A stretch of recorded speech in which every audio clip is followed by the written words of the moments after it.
Hey guys, कैसे हैं आप लोग। So welcome to my YouTube channel political science concepts. तो आज हम डिस्कस करेंगे एरिस्टोटल की कुछ थ्योरीज़ जो कि हैं theory of citizenship and golden mean. ठीक है, स्टार्ट करते हैं। सबसे पहले जो हमने पिछली बार वीडियो देखी थी, लेक्चर देखा था क्रिटिसिज्म। अब हम डिस्कस करेंगे थ्योरी ऑफ स्लेवरी, जो उसकी क्रिटिसिज्म है। जो पिछली बार हमने थ्योरी देखी थी उसका क्रिटिसिज्म देखते हैं। और बेसिकली यहाँ पर जो slavery, hope you revised all the lectures. जैसे कि मैं पिछली बार भी मैंने वीडियो में कहा था कि तभी रिलेट करेगा जब आप रिवाइज करोगे लेक्चर्स को। तो स्टार्ट करते हैं क्रिटिसिज्म थ्योरी ऑफ स्लेवरी का। तीन अलग अलग स्कॉलर्स हैं जो कि क्रिटिसिज्म करते हैं एरिस्टोटल के व्यूज़ का। सबसे पहले आते हैं बार्कर एंड न्यूमैन। ठीक है, तो वो कहते हैं कि जो denying the certain humanity to slaves, तो वो ये कहते हैं कि जो एरिस्टोटल हैं वो एक तरीके से एक हिपोक्रेट हैं, या एक तरीके से वो स्लेव्स को इंस्ट्रूमेंट की तरीके से वो यूज़ कर रहे हैं। सो दैट इज़ वाई कि वो ह्यूमैनिटी को जो ह्यूमनली ट्रीटमेंट है वो नहीं दे रहे हैं। ऑल्दो कि एरिस्टोटल अपनी थ्योरी ऑफ स्लेवरी में कहता भी है कि ह्यूमनली ट्रीटमेंट होना चाहिए स्लेव्स का, बट स्टिल कि वो एक एज एन इंस्ट्रूमेंट की तरीके से यूज़ कर रहे हैं। ये इसका क्रिटिसिज्म है। But at the same point of time scholars ये भी कहते हैं कि जो स्लेव्स हैं they become means to an end. इसका मतलब क्या हुआ, मास्टर और जो सिटीजन्स, मास्टर्स और मतलब मास्टर्स हैं जो कि सिटीजन्स हैं, उनकी गुड लाइफ को अच्छा करने के लिए, यानी कि उनकी गुड लाइफ रहे, उनका टाइम बचे, उस चीज़ को आप सही साबित कर रहे हो। उस चीज़ को आप केवल उस जो टाइम बच रहा है, जो उसका लेजर टाइम है, उसको फुलफ़िल करने के लिए आपने उनको स्लेव्स दिए हुए हैं। तो ये कहाँ की बात सही है। ठीक है, और दूसरी चीज़ है कि जो slaves not an and in himself, यानी कि जो उनका इंडिविजुअल है, बीइंग एन इंडिविजुअल आपको कुछ फ्रीडम होनी चाहिए। That is totally denied by the Aristotle in his theory of slavery.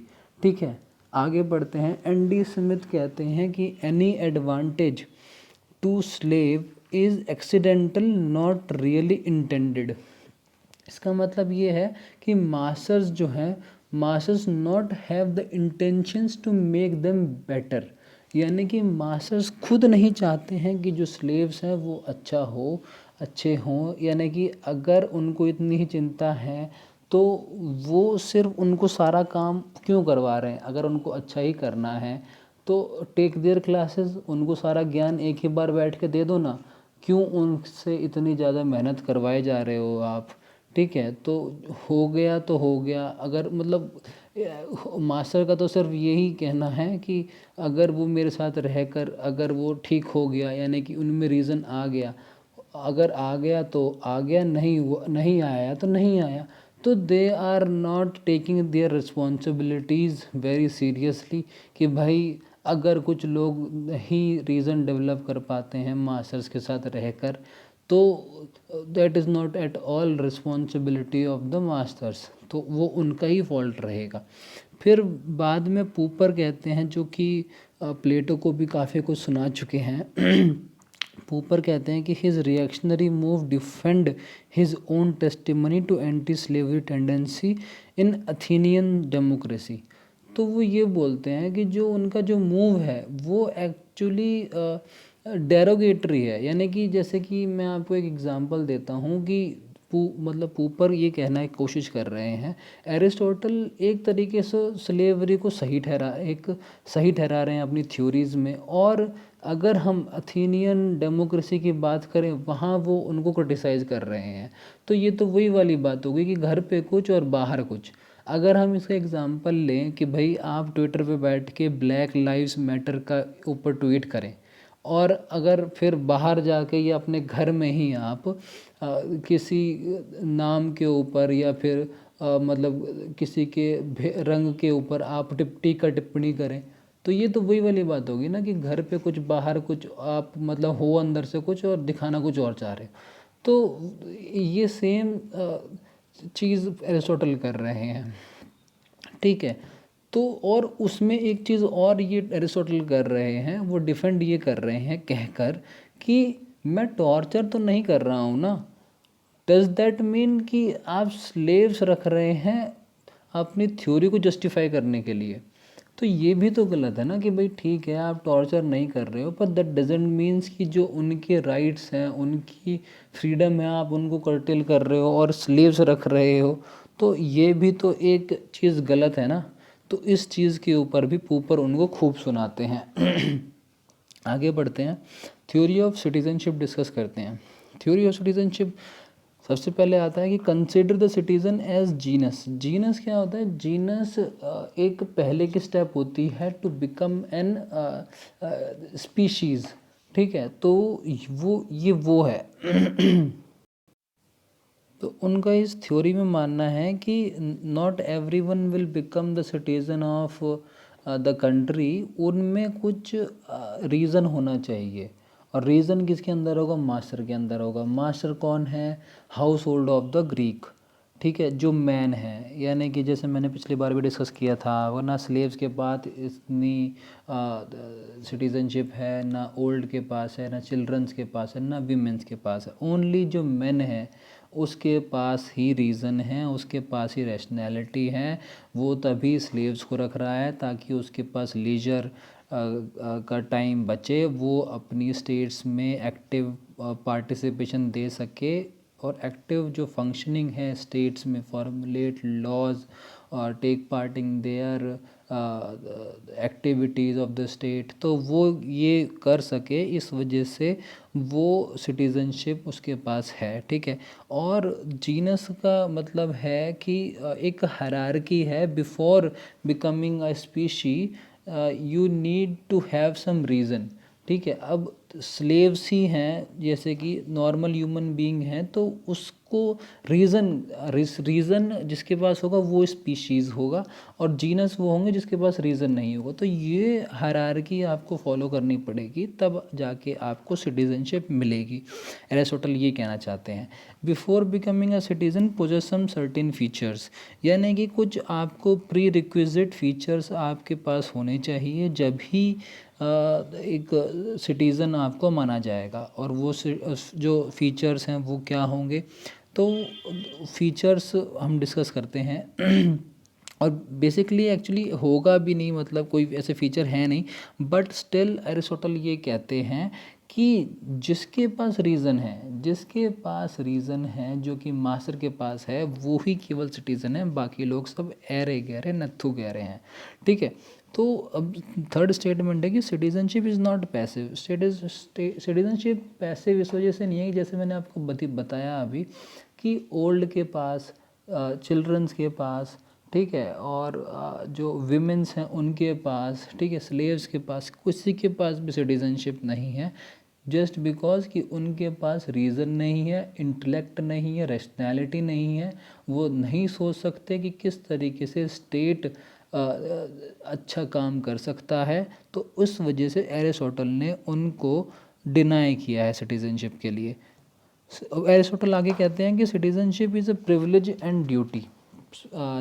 Basically जो सिटीजनशिप है एक तरीके से प्रिविलेज इस वजह से है क्योंकि सभी के पास प्रिविलेज क्या होता है, एक आपके पास एक ऑनर सा है, मतलब जो बाकी लोगों के पास नहीं है, तो एक प्रिविलेज हुआ ना आपके पास। तो वो प्रिविलेज सभी के पास नहीं है, सिर्फ ग्रीक मेल के पास है। एंड ड्यूटी है। ड्यूटी क्या है कि आपको एक्टिवली पार्टिसिपेट करना है स्टेट की एक्टिविटीज़ में, पॉलिस में, सो दैट कि भाई जो स्टेट है उसकी फंक्शनिंग अच्छी तरीके से हो सके। क्योंकि आपके पास रीज़न और रैशनैलिटी है, ठीक है। और उससे होगा क्या कि जो स्टेट के जो लोग होंगे दे विल बी हैप्पी, और वो अपनी अच्छी लाइफ व्यतीत कर सकते हैं स्टेट में, ठीक है। और उसके बाद सिटीज़नशिप, मतलब मैंने पूछा एरिस्टोटल से कि भाई सिटीज़न आप ये तो बता दो कि होगा कौन, तो बेसिकली जैसे कि एरिस्टोटल ने बताया मुझे, या फिर हुआ ये कि वो जैसे कि Greek male with an adequate amount of property is known as citizen. ठीक है, तो जिस बंदे के पास थोड़ी, और वो कंसिडर करते हैं प्रॉपर्टी को एज अ सोशल वर्च्यू, वो बुरा नहीं मानते। प्लेटो तो बल्कि वहाँ पे communism of wives and property कहते हैं, यहाँ पे उल्टा है। एरिस्टोटल कहते हैं कि प्रॉपर्टी रखना गुड है, और वहीं पे ही अगर हमने आपने आपको याद होगा तो हमने ये डिस्कस भी किया था कि जो प्रॉपर्टी को एरिस्टोटल बुरा नहीं मानते बट स्टिल सपोर्ट करते हैं उसको। कैसे सपोर्ट करते हैं, वो कहते हैं कि भाई property is a sense of achievement, is a sense of stability, is a sense of motivation. कि भाई अगर आपके पास है तभी आप अगले दिन काम पे जाना चाहोगे, तभी आप अपनी लाइफ में आगे तरक्की करने की कोशिश करोगे। आप अगर 10 कमाते हो, अगली बार आप सोचोगे कि 5 साल में मैं किस तरीके से सिर्फ 20 करूँ। ठीक है, तो वो उस चीज़ को सपोर्ट करते हैं, उस चीज़ को तभी वो अपनी थ्योरी में लेके आए हैं। ठीक है, अब देखते हैं आगे वो क्या कहते हैं कि citizen take actively participate in state activities, जो कि हमने डिस्कस किया। Managing affairs in state requires application of reason, बिल्कुल सही बात है। वो ये कह रहे हैं कि सभी के पास रीज़न नहीं है। जैसे कि हमने देखा था थ्योरी ऑफ स्लेवरी में 2 तरीके के लोग होते हैं, नॉर्मल और बाय सर्कमस्टेंसेस। तो नॉर्मल के पास तो है ही नहीं रीज़न, और जो बाय सर्कमस्टेंसेस हैं उनके पास हमें कैसे पता चलेगा कि रीज़न है कि नहीं है। बट वो कहते हैं कि managing affairs in state is by the use of application of reason.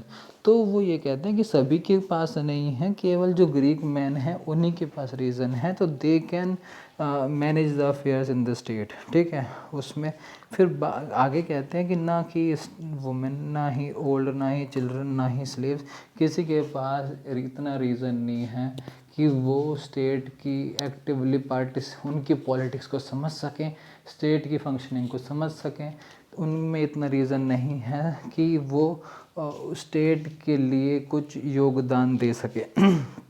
आगे वो कहते हैं citizens all are free and equal to each other and no one will hold office for ever.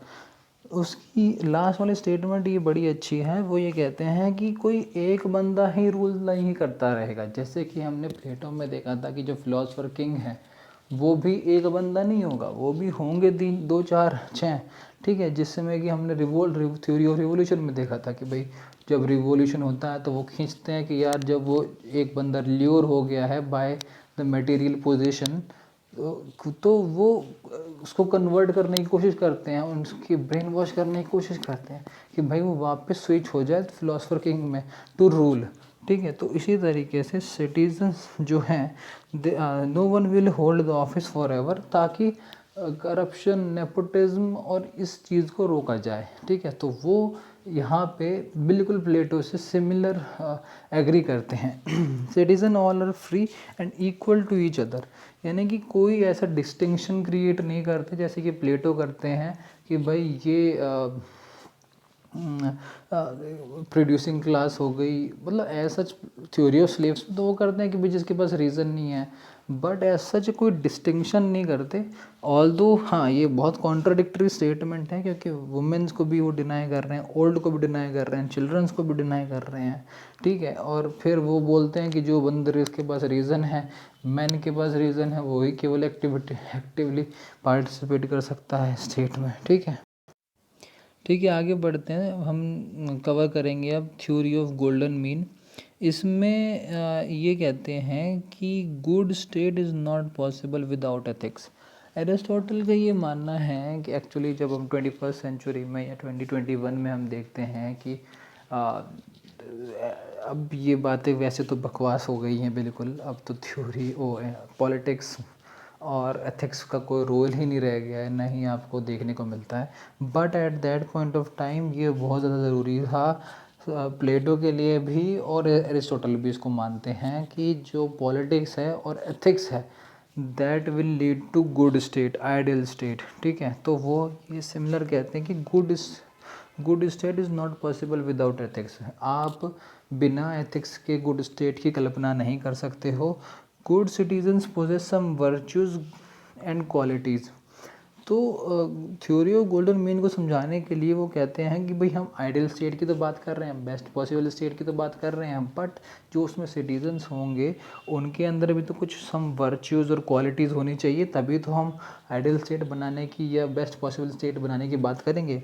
तो वो कहते हैं जो वर्च्यू हैं वो कौन कौन से होने चाहिए या क्या क्वालिटीज़ होनी चाहिए सिटीजनशिप में to have an ideal state.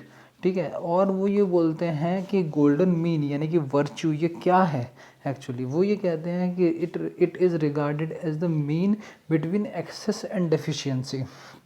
कुछ चीज़ ज़्यादा भी नहीं होनी चाहिए या कुछ कम भी नहीं होनी चाहिए, उसके बीच में होना चाहिए कुछ।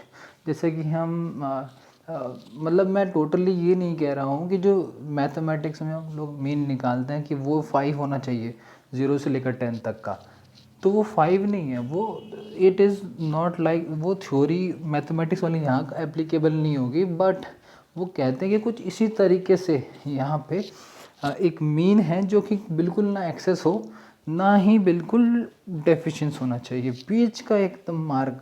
मैंने आपको बताने की कोशिश की थी पिछले वाले लेक्चर में भी कि जो ये थ्योरी है वो बिल्कुल गौतम बुद्धा का मिडिल पाथ है। हमेशा लाइफ में मिडिल पाथ लेने की कोशिश करो, तो वो थोड़ी इससे इंक्लाइंड है, इंस्पायर्ड है, और उसी के बेसिस पे बिल्कुल सेम टू सेम ये वो बात कहती है ये। ठीक है, reasonable man with his intellect, इसका क्या मतलब है पहले हम ये देख लेते हैं कि क्या क्वालिटीज़ और वर्च्यूज़ होना चाहिए। ये फ्यू क्वालिटीज़ और फ्यू वर्च्यूज़ लिखे हुए हैं जो कि एरिस्टोटल कहते हैं कि ये बहुत इंपॉर्टेंट हैं to have an ideal citizen: temperance, courage, honesty, ambition and modesty. ठीक है, तो इसका मतलब है reasonable man with his intellect. इसका मतलब ये है कि जो इन वर्च्यूज़ को केवल वो लोग समझ सकते हैं जिनके पास जो कि रीजनेबल होगा और जिसके पास इंटेलेक्ट होगा, वो ही इन चीज़ों का मतलब वो गोल्डन मीन को समझ सकता है। जिसके पास रीज़न होगा वो ही इन चीज़ों को अप्लाई कर सकता है। कहाँ अप्लाई कर सकते हैं कि वो ये जान पाएगा इन चीज़ों को अपना के, उन चीज़ों को अपने अंदर इनकलकेट करके। और वो इनकलकेट कैसे होंगे? By through practice. वो एक एनालॉजी भी ड्रॉ करते हैं यहाँ पे कि एक बिल्डर स्टार्टिंग में ही एक बिल्डर नहीं बन जाता, उसको बिल्डर बनने के लिए काफ़ी टाइम लगता है। जब वो अपनी प्रैक्टिस करता है, आर्किटेक्ट को किस तरीके से वो एक ढांचा खड़ा करता है, फिर उसके ऊपर और पूरा एकदम बिल्कुल उससे तैयार करता है, तो वो एकदम से नहीं सीखता। वो पहले ट्रेनिंग लेता है, फिर उसको खुद अप्लाई बना के देखता है, फिर कहीं ना कहीं एक दिन वो बहुत अच्छा इंसान जो आर्किटेक्ट है या फिर बिल्डर है वो बन पाता है। तो बाय थ्रू प्रैक्टिस वो ये चीज़ अचीव कर सकता है और वो इस गोल्डन मीन को अप्लाई कर सकता है। कहाँ कि क्या सही है, मतलब कुछ चीज़ कही जा रही है कि क्या सही है, और व्हाट सिचुएशन डिज़र्व्स व्हाट, यानी कि क्या चीज़ क्या डिज़र्व करती है, वो इन वर्च्यूज़ के थ्रू वो यहाँ पे फिट कर सकता है कि यहाँ पे क्या चीज़ सही है, मतलब यहाँ पे गलत हो रहा है, यहाँ पे सही हो रहा है, यहाँ पे क्या बात कहनी चाहिए, यहाँ बात क्या आनी चाहिए, या किस बात को फॉलो करना चाहिए। तो केवल वो रीज़न वाला बंदा ही होगा जिसके अंदर बाय प्रैक्टिस ये वर्च्यूज़ होंगे, तब वो डिसाइड कर सकता है कि इन वर्च्यूज़ में से कौन सी सिचुएशन में क्या वर्च्यू लगेगा, और केवल वही बंदा ही जान सकता है। So this is all about theory of golden mean. Hope you understand, and if you have any doubt please do comment down below, and have an awesome day.